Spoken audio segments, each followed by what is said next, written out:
সম্মানিত দর্শক মণ্ডলী, দৈনিক ঝিনাইদহের সকালের পক্ষ থেকে আপনাদেরকে জানাই সুস্বাগতম। দৈনিক ঝিনাইদহের সকালের পক্ষ থেকে আজ আপনাদেরকে নিয়ে যাব ঝিনাইদহ জেলার কালীগঞ্জ উপজেলার বারোবাজারে অবস্থিত ঐতিহ্য ও দর্শনীয় স্থান হিসেবে পরিচিত গাজী কালু চম্পাবতীর মাজারে।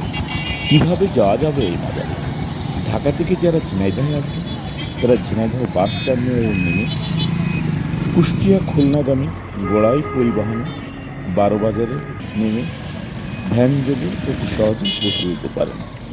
ঝিনাইদহ বাস টার্মিনাল থেকে 28 থেকে 30 কিলোমিটার দূরত্ব বারোবাজার। ওখান থেকে পূর্ব দিকে মাত্র 1 কিলোমিটার রাস্তা।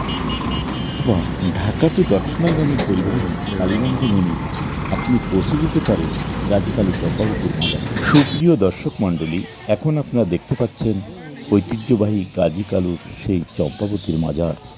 মাজারের প্রবেশদ্বার দিয়ে ভিতরে প্রবেশ করেই আপনাদের চোখে পড়বে গাজী কালু চম্পাবতীর মাজারের বিস্তার ইতিহাস সম্বলিত ফলক।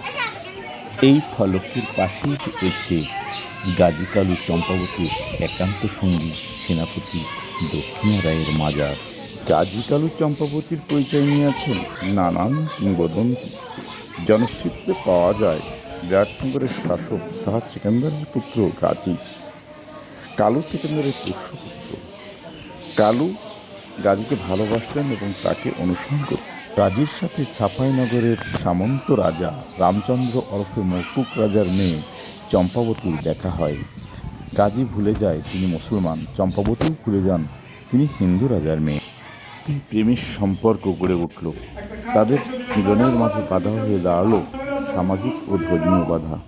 রাজা তার সেনাপতি দক্ষিণ রায়কে হুকুম দিলেন গাজী ও কালুকে শায়েস্তা করতে। ঘোর যুদ্ধে মুকুট রায়ের সেনাপতি দক্ষিণ রায় পরাজিত হয়ে ইসলাম ধর্ম গ্রহণ করে গাজীর অনুসারী হয়। এই হলো ঘরের মাঝে সেই চম্পাবতীর মাজার। মাজারের পাশে হজরত শাহ কালুর মাজার। মুকুট রাজা বা রাজা রামচন্দ্র গাজীর অনুসারী বাহিনীর কাছে পরাজিত হয়ে চম্পাবতীকে নিয়ে ঝিনাইদহের বাড়িবাতানে চলে আসে। প্রেমের টানে গাজীও সেখানে ছুটে গিয়েছিলেন সঙ্গী কালুকে নিয়ে।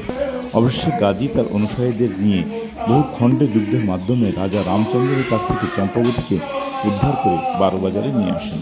কিন্তু গাজীর পিতা শাহ সিকান্দার বিষয়টা মেনে নিতে পারেননি। মুকুট রাজা শাহ সিকান্দারের প্রতিবেশী, হিন্দু সমাজের অসন্তুষ্টির কারণে তিনি গাজীকে বাড়িতে উঠতে দেননি। বাধ্য হয়ে গাজী দরবেশ বেশে চম্পাবতীকে নিয়ে বাদাবনে বেরিয়ে পড়েন। তার সঙ্গী হয় কালু ও দক্ষিণা রায়। আপনার বাড়ি কোথায়? আমার বাড়ি চৌগাছা থানা, পাতিবিলি ইউনিয়ন, বর্ণমতপুর গ্রাম, জেলা যশোর। আচ্ছা, আপনি এখানে কতদিন আছেন? আমি আছি ওই ফাল্গুন মাসের পৌরষের 2.5 মাস আগের থেকে আর কি দরবারে সব জায়গায় পরিষ্কার পরিচ্ছন্নর কাজ করি। এবার ইনারা প্রস্তাব দিলে আমার যে এরকম তোমরা আমার এই দরবারে থাকতে হবে। তা আমি বলছি আমার এখনো বয়স হয়নি, যোগ্য হয়নি, আমি থাকি কিভাবে? আপনারা একটা ভালো লোক দেখে তারে দেন।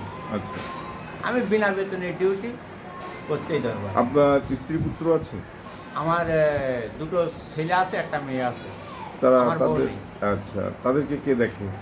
ওই তারা কর্ম করে খাতে পারে। কি কাজ করে তারা? একজন দোকানদারি করে আর একজন হলো ভাজামুড়ি, মানে সেও দোকানে। সেও দোকানে। আচ্ছা, এখান থেকে আপনি কোনো সম্মানই পান কিনা? এইখান থেকে মনে করেন এই লোকজন আসলে খুশি মনে যেইটা দেয় ওইটা। আচ্ছা, খুশি মনে যেটা দেয় হ্যাঁ, ওইটা শুধু আপনারই থাকে নাকি? আমার নামে আবার এই পাগল পাড়ায় যেসব পাগলরা থাকে এই দরবার থেকে মনে করেন যে চাল ডাল যেগুলো আর কি কম বেশি দেখাচ্ছে, লবণ, তেল, পেঁয়াজ, রসুন এইগুলো কিনছে। আচ্ছা, এইগুলো কিনতে হয়। আর এই দরবারের থেকে মনে করেন মুরগি, যে কম বেশি মুরগি আসে। আমরা জানি ইসলামে বর্ণিত আছে মৃত মানুষ কারো উপকার কিংবা ক্ষতি করতে পারে না, উপকারও করতে পারে না, ক্ষতি করতে পারে না। কারণ মোহাম্মদ সাল্লাল্লাহু আলাইহি ওয়াসাল্লাম একজন মানুষ ছিলেন এবং সবাই হচ্ছে যে মানুষ। আর হচ্ছে আল্লাহ ব্যতীত, আল্লাহ ছাড়া সব হচ্ছে ফেরেশতা, এবং যত ক্ষমতা যত কিছু সবই হচ্ছে আল্লাহর। আল্লাহর হাতে। তা এখানে আপনার মৃত মানুষ কিভাবে ডিউটি দেয় একটু বলবেন কি? না, এ তো আমি জানি, সে জানে তারা। তারা জানেন, আপনি জানেন না? না, সে সে তার মুখের কথা যে আমার ডিউটি দিয়েছে এই রাত্রি এই সময় আসার ডিউটি, তারপরে তোমার যদি সে ডিউটি দিয়ে থাকে তাহলে তুমি সেই ডিউটি করো। আচ্ছা, আপনি তো অনেক বেশ এখানে খাদেন, যেহেতু আপনার কি তার সাথে কোনো কথা হয়েছে কখনো? তার সঙ্গে কথা হয়েছে মানে আমি ওই ভিতরে ব্যাড়ের ভিতরে কিনা মোটুক রাজার বাড়ি, হুম। কিন্তু তারা দুইজন আমার পরে আর কি আক্রমণ করিল। কিভাবে আক্রমণ করলো? মনে করেন আমি 8-10 জন লোক, এখন আপনারা যেরকম এসে দেখছেন না এরকম ভিতরে 10-12 জন লোক নিয়ে ভিতরে ঢুকিল। ওরা রাত্রে তা না দিনে? পর্যন্ত ঝাঁকিয়েছে, তার কাছে তোর বাপের 35 সম্পত্তি। আমি করছি আমার দাদারও কোনো 35 সম্পত্তি ছিল না, আমার বাপেরও কোনো 35 সম্পত্তি ছিল না, এ পাশে কেন আসলি? তা আমি করছি আমার ভুল হয়েছে, আমি আর কোনোদিন ওই ট্যাকে ঢুকবো না। আচ্ছা, কখন ঢুকিলেন? দিনে না রাত্রে? দিনের বেলায় এইরকম সময়, এরকম সময়? জুম্মার টাইমে, সেদিন শুক্রবার ছিল, জুম্মার টাইমে। আচ্ছা, ওই মুকুট রাজার বাড়ি, যে তখন এটা হইলো? হ্যাঁ, তারপরে তাছাড়া সেটা আমি আর ঢুকিনি। এখানে এবারে এখানে কিছু হয়েছে কিনা? না, এইখানে এখানে? এই জায়গায় না, ওই যে ওই রাজার বাড়িতে, আচ্ছা, ওই পুষ্করির মাঝখানে, আচ্ছা, দাও। ওখানে অনেক, ওখানে যায় লোকজন? হ্যাঁ ওখানে মধ্যে মাঝে লোকজন যায়, ওরসের সময়ও যায়। ওই সময় যায়, তাছাড়া আর যায় না? না, আচ্ছা, এমনি ওইটা জঙ্গল, যাওয়ার পথ কোন বাড়ি দিয়ে? ওই কোনা দিয়েও এমনি নৌকা দিয়ে, নৌকা দিয়ে? ও, এর চারপাশে হচ্ছে পানি না? চারিপাশে জল। ও, ওইটা হচ্ছে মুকুট রাজার বাড়ি, হ্যাঁ? আচ্ছা, ঠিক আছে। গাজী কালু চম্পাবতীর মাজারে প্রতিদিন প্রচুর দর্শনার্থীদের সমাগম ঘটে। হিন্দু মুসলিম নির্বিশেষে সব সম্প্রদায়ের মানুষ এখানে মানত করে। এখানে আরও একটি মজার ঘটনা ঘটে প্রতিদিন, তা হলো এই মাজারের বট গাছের ঝুড়ির সাথে যুবক যুবতীরা সুতা এবং পলিথিন বেঁধে রাখে তাদের মনোবাসনা পূরণ করার জন্য। তারা এটা বেঁধে মানত করে। প্রিয় দর্শনার্থীবৃন্দ, আপনারা দেখতে পাচ্ছেন এই মাজারের পাশেই দিঘি, এবং সেই দিঘির মাঝখানে একটা দ্বীপের মতো। এই মাজারের উত্তর পাশের চারিদিকে দিঘি দ্বারা পরিবেষ্টিত মুকুট রাজার বাড়ি।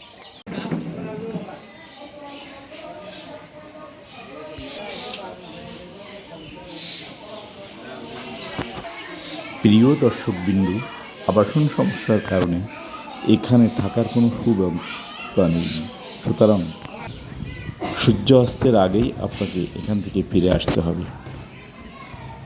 প্রিয় দর্শক মণ্ডলী, প্রতিবেদনটা যদি আপনাদের ভালো লেগে থাকে তাহলে দৈনিক ঝিনাইদহ সকালের পাশেই থেকে লাইক কমেন্ট শেয়ার করে জানিয়ে দিন। আমরা আবার আপনাদের পাশে হাজির হব অন্য কোনো নতুন বিষয় নিয়ে।